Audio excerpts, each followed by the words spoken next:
کہ ملک کو چاروں طرف سے اس وقت اسلامی کنٹریز کے اوپر یورپ نے اور جو امریکہ نے اپنا تسلط کسی نہ کسی طریقے سے جمایا ہے، اور پاکستان کی طرف چونکہ ایک ایٹمی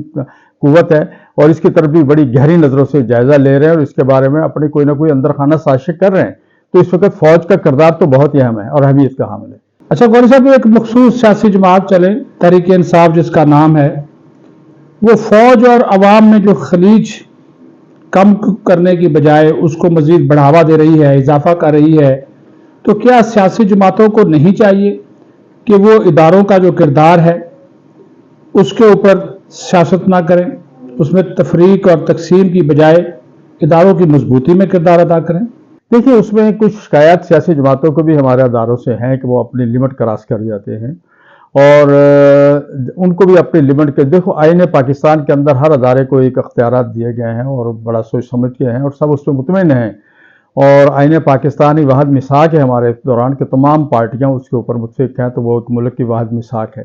تو اس کے اندر بڑے اختیارات ہیں آرمی کے پاس بھی، اداروں کے پاس بھی، اور ان کو اختیارات کو وہ استعمال کر سکتے ہیں اور کر رہے ہیں، لیکن جب وہ اختیارات سے باہر نکلتے ہیں تو کچھ لوگ اس کا ناجائز فائدہ اٹھاتے ہیں اور وہ فائدہ اٹھا کے عوام اور ان کے درمیان میں ایک فاصلہ قائم کرنے کی کوشش کرتے ہیں۔ میں دوسری بات یہ کہوں گا کہ اگر حکومت خود سامنے آئے اور حکومت اپنی ذمہ داریوں کا مظاہرہ کرے، جیسے آپ نے 26 کا واقعہ بتایا، 26 مئی کا، تو اگر یہ واقعہ اگر دیکھا جائے، حکومت خود فرنٹ پہ آتی، فوج کو کیوں آگے کرتی ہے؟ خود آئے،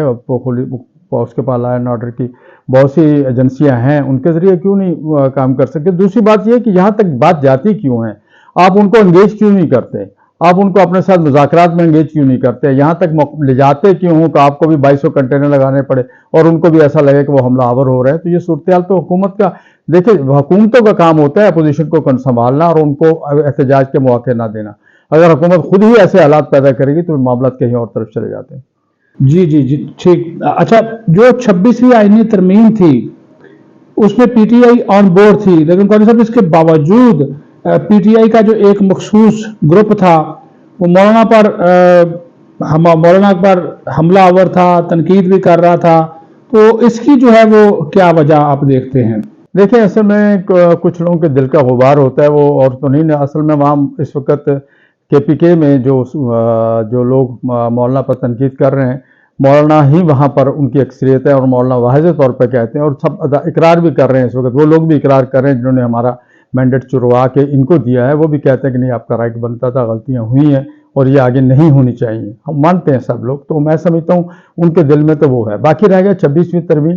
26ویں ترمیم کی جناب 56 میں سے 34 کلاسز ہم نے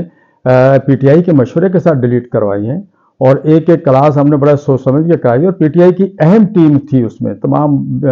وکلاء، ملک کے نامور وکلاء جو پی ٹی آئی کی ٹیم میں شامل تھے وہ تھے، اس میں چیئرمین تھا پی ٹی آئی کا اور اس طرح جنرل سیکرٹری تھے، تو یہ سب لوگ ہمارے ساتھ ایک ایک چیز پہ آن بورڈ رہے ہیں۔ ایون کے پاس جس وقت ہم سینٹ کے اندر ووٹ کاسٹ کرنے جا رہے تھے اس وقت آخری ٹائم تک یہ لوگ ہمارے ساتھ آن بورڈ تھے،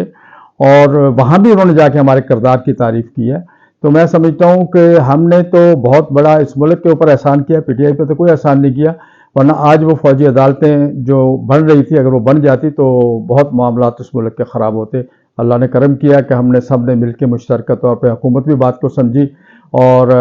جو اپوزیشن نے بھی معاملات کو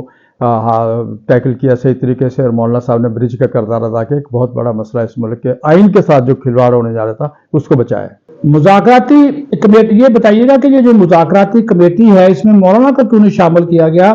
حکومت نے جو کمیٹی بنائی ہے اس میں تو اتحادی جماعتوں کو شامل کیا گیا ہے، تو اگر مولانا اپوزیشن میں ہیں جیسا کہ وہ کہتے ہیں تو ان کو اپوزیشن نے اپنی کمیٹی میں شامل کیوں نہیں کیا؟ دیکھیے، میں سمجھتا ہوں کہ اس وقت معاملات پی ٹی آئی اور حکومت کے درمیان میں، اپوزیشن اور پی ٹی آئی کے درمیان میں نہیں ہے۔ جن حضرات کا آپ نے نام لیا وہ کسی نہ کس طرح پی ٹی آئی کا حصہ ہیں۔ دوسرا، پی ٹی آئی نے ایک اتحاد بھی بنایا تھا اور جس کے سربراہ محمود خان چغزئی صاحب تھے، ہم اس اتحاد کا بھی حصہ نہیں تھے، نہ ہم سے مشاورت کی بناتے ہوئے، نہ ہم اس اتحاد کا حصہ تھے،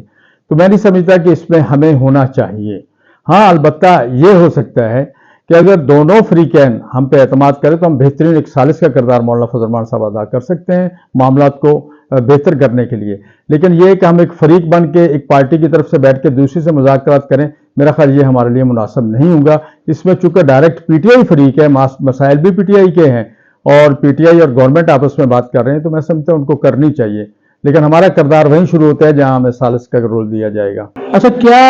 مولانا کو اگر اجازت ملتی ہے تو وہ عمران خان سے اڈیالہ جیل میں جا کر ملاقات کریں گے؟ میرے خیال ایسا کبھی ہوا نہیں ہے، اور ایسا عجیب و غریب سا معاملہ ہے، وہاں ہم کیا بات کریں گے ان سے؟ خان صاحب سے پہلے بات، میرے اپنی ذاتی رائے کی بات آپ نے کی ہے، تو ہم وہاں بات کیا کریں گے؟ اب وہ جگہ ایسی سکور تو نہیں ہوتی کہ جہاں بیٹھ کے ہم آپس میں دو آدمی بات کر سکتے ہیں، تو گورنمنٹ کی جگہ ہے اور پھر ان کے زیر تسلط ہے اور سب کچھ انہیں کا ہے۔ دوسری اہم بات یہ ہے کہ اب مولانا فضل الرحمان صاحب ایک پارٹی کے ہیڈ ہیں، خان صاحب دوسری پارٹی کے ہیڈ ہیں، تو ان دونوں کے درمیان میں پہلے ایک معاملہ تو طے ہے کہ ہم نے کرنا کیا ہے، وہاں کیوں جا رہے ہیں، فوٹو سیشن تو نہیں ہے، اور شاید فوٹو سیشن کی پرمیشن بھی وہاں نہیں ہے۔ تو مقصد یہ ہے کہ اگر جانا ہے، ملنا ہے، پہلے بات تو یہ کوئی سنجیدہ سے ابھی تک ہمیں دعوت نہیں ہے، کوئی سنجیدہ دعوت نہیں ملی ہے۔ اگر کوئی سنجیدہ دعوت ملے گی غور و خوض کریں گے، اور اس کے لیے پہلے سب سے پہلے ہمیں یہ سوچنا ہوگا کہ ہمارے وہاں ٹی آر او کیا ہوں گے، دونوں پارٹیاں طے کریں گے کن معاملات پہ ہم نے بیٹھ کے بات چیت گپ شپ کرنی ہے، وہاں پر مذاکرات ہوں گے۔ لیکن اس کے لیے میری پارٹی کے مختلف فورم ہیں، فورم طے کریں گے کہ مولانا صاحب خود جائیں گے یا ہماری کوئی ٹیم جائے گی۔ جس طرح میں نے اپنے انٹرو میں بھی کہا کہ پی ڈی ایم میں تو آپ ساتھ تھے، روح رواں تھے، اچھا خاصا کیبنٹ میں آپ کا حصہ تھا، لیکن ابھی آپ ساتھ نہیں ہیں، اس کی کیا وجہ ہے؟ دیکھیے، بات یہ ہے کہ ہم نے 2018 کے انتخابات کے خلاف تحریک چلائی تھی، اور یہ تھا کہ الیکشن جعلی الیکشن ہیں، درست الیکشن نہیں ہوئے۔ نون لیگ بھی ہمارے ساتھ تھی، اور یہ اپنا اس وقت پی ٹی آئی حکومت میں تھی، نون لیگ ہمارے ساتھ تھی، پیپلز پارٹی ہمارے ساتھ تھی۔ ہم سب نے ملا کے اپوزیشن پارٹیوں کو ملا کے اتحاد بھی بنایا، گو کہ گراؤنڈ پہ میں تھا، میری پارٹی تھی، ہم لوگ تھے، ہمارے ورکر تھے، ہم نے ان سب کو ساتھ ملا کے ایک مشاورت کی حد تک ان کو ساتھ رکھا اور پی ڈی ایم بنائی اور چلایا۔ لیکن ہمیں گلا یہ ہے کہ 2024 میں اس سے بدتر انتخابات ہوئے ہیں، اور اب وہ پی ٹی آئی جو 2018 کے انتخابات کو کہہ رہی تھی کہ بہت ٹھیک انتخابات ہیں، اب 2024 کی پوزیشن یہ ہے کہ وہ پی ٹی آئی بھی کہہ رہی ہے انتخابات صحیح نہیں ہے، اور خود پیپلز پارٹی بھی یہی کہہ رہی ہے، خود نون لیگ بھی یہی کہہ رہی ہے، لیکن وہ کہہ رہے ہیں فلاں صوبے میں میرا مینڈیٹ چرایا، فلاں میں میرا چرایا۔ تو بات یہ ہے کہ اگر انتخابات 2024 میں صحیح نہیں ہوئے تو پھر آپ حکومت میں کیوں چلے گئے؟ پھر آپ اس پہ آتے، آپ بات کرتے، بیٹھتے، دوبارہ انتخابات کی طرف لے جاتے ہیں ملک کو۔ لیکن یہ کہ آج انتخابات درست ہیں، اس وقت انتخابات غلط ہیں۔ میں کل بھی، میری پارٹی بھی اور ہم بھی وہی کھڑے تھے کہ انتخابات درست نہیں، اور آج بھی وہی کھڑے ہیں کہ انتخابات درست نہیں ہیں۔ میرے دونوں دوست ہمیں چھوڑ کے جا کے حکومت میں بیٹھ گئے۔ آپ نہیں سمجھتے کہ نون لیگ کو مولانا کے تحفظات دور کرنا چاہیے تھے؟ حالانکہ نون لیگ جب شکنجے میں تھی تو مولانا نے ان کا ساتھ دیا اور شکنجے سے مولانا کو مسلم لیگ نون کو نکالا۔ دیکھیے، نون لیگ کو تو بہت سے فائدے ہمارے ملے اس سے، جس کو ساتھیوں نے مختلف نام دیے، حالانکہ حقیقت ایسا نہیں ہے، پر اس کا فائدہ ضرور ہوتا ہے۔ جب آپ کوئی